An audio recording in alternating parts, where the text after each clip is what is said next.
Of all the financial titans and philanthropists of the 20th century, none are more complex or mysterious than George Soros. Like Carnegie, J.P. Morgan, and the Rockefellers, he amassed billions through ruthless business decisions, only to turn around and give away most of his fortune to advance his own personal philosophy.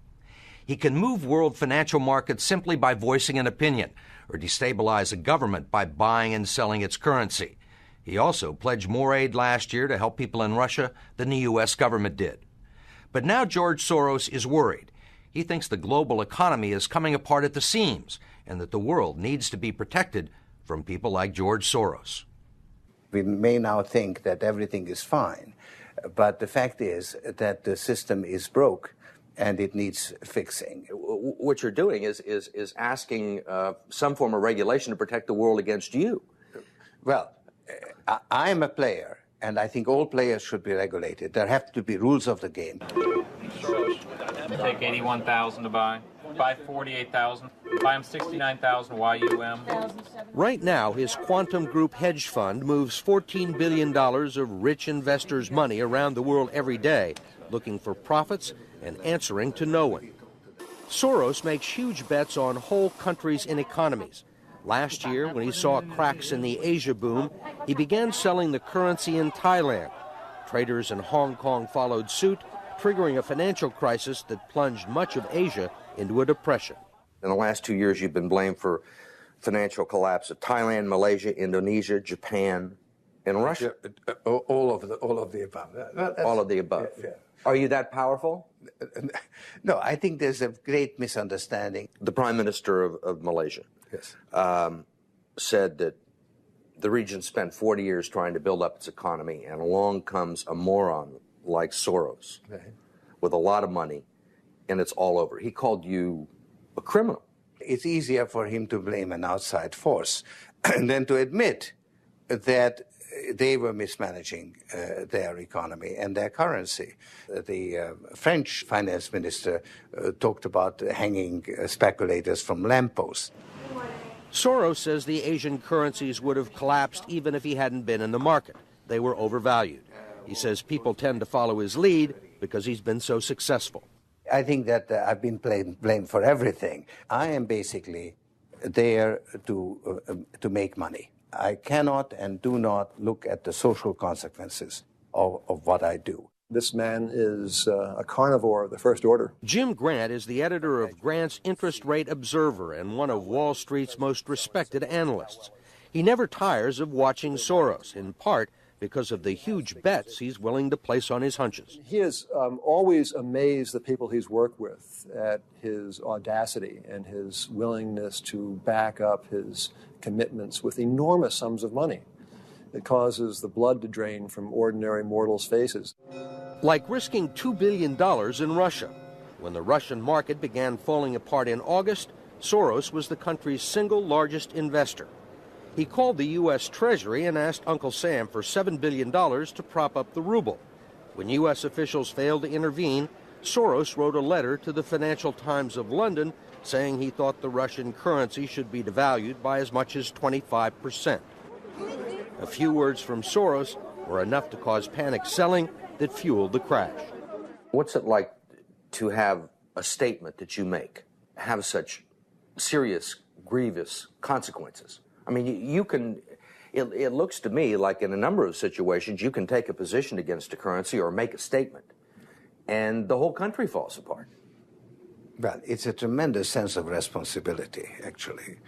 And it's also a humbling experience because I am actually trying to do the right thing, and sometimes what I do has an unintended negative consequence, as it did in Russia.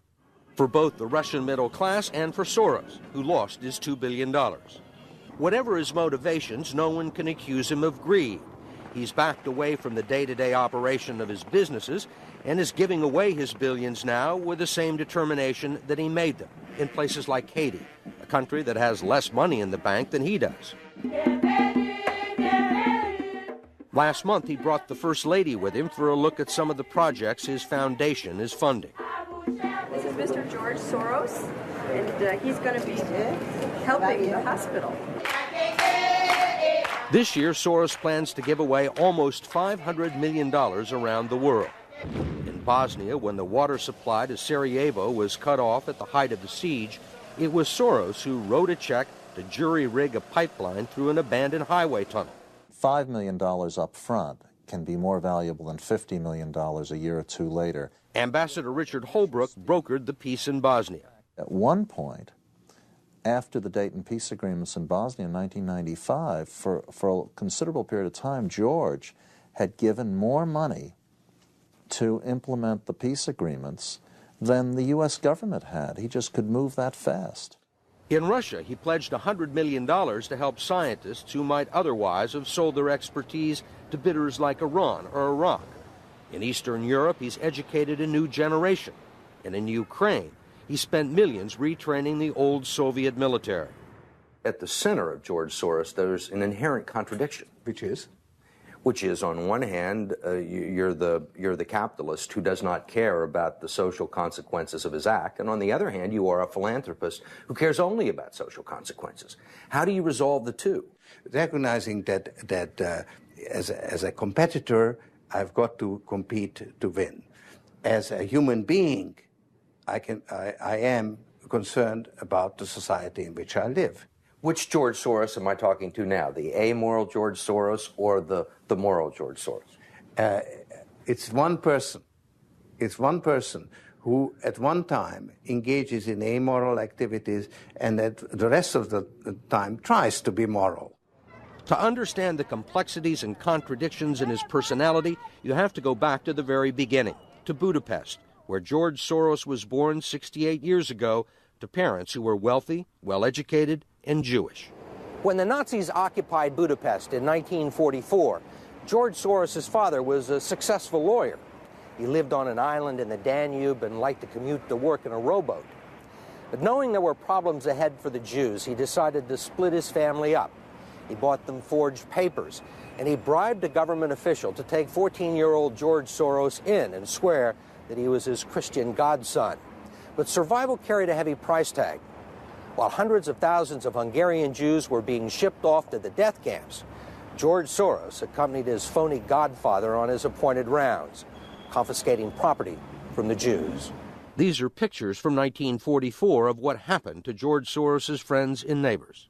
You're a Hungarian Jew who escaped the Holocaust by posing as a Christian. Right.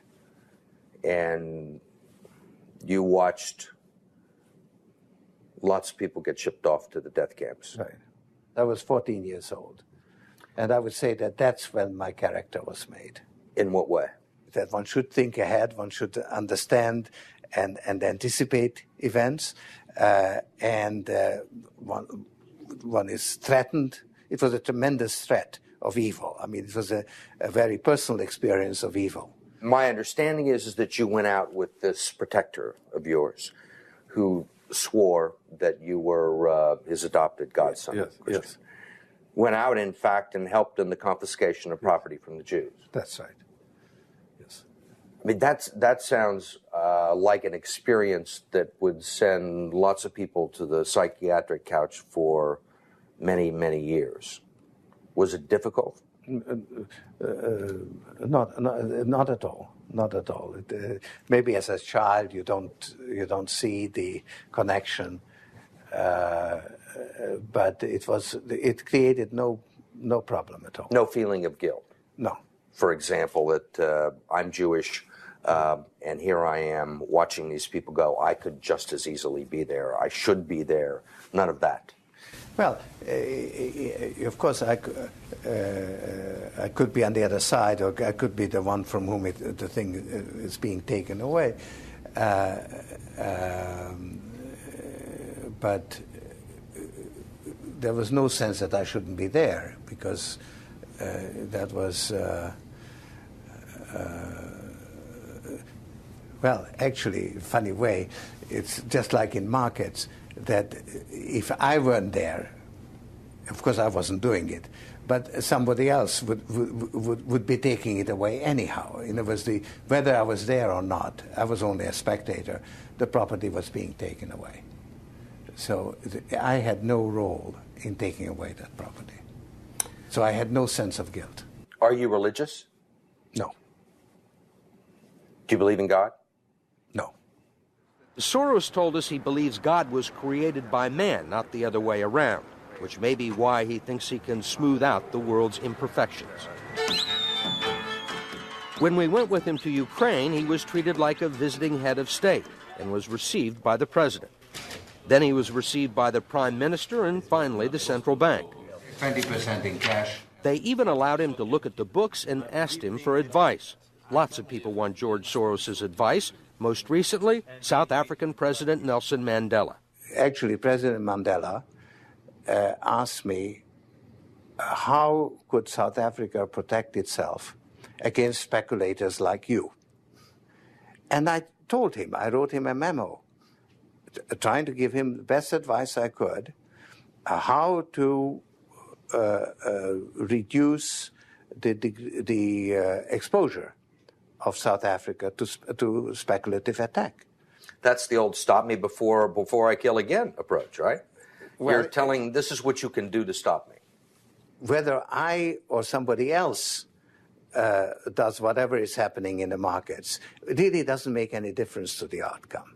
I don't feel guilty because I'm engaged in an amoral activity which is not meant to have anything to do with guilt. Part of the reason he is so rich is that the Soros hedge funds operate offshore in the Netherlands Antilles to avoid scrutiny by the Securities and Exchange Commission. So even while Soros tells Congress and the Treasury that hedge funds must be regulated to stop the global crisis, he's avoiding the rules. Why is it that Americans can't invest in the quantum fund? It's an offshore fund. Why is that? Because the fund is not registered with the Securities and Exchange Commission.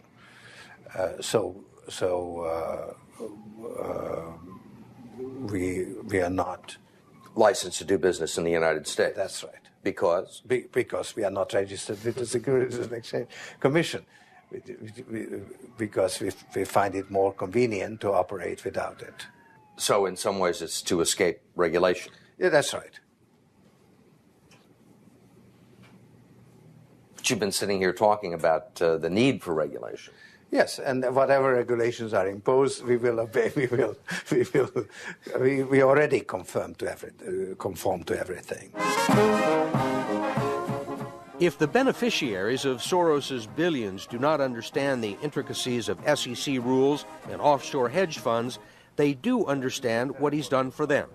The president of Haiti is reading his new book, The Crisis of Global Capitalism, and so is President Clinton. Will all the attention spoil George Soros? George Soros, in a way, is Donald Trump without the humility. One of your money manager told us that George really does think he's a god.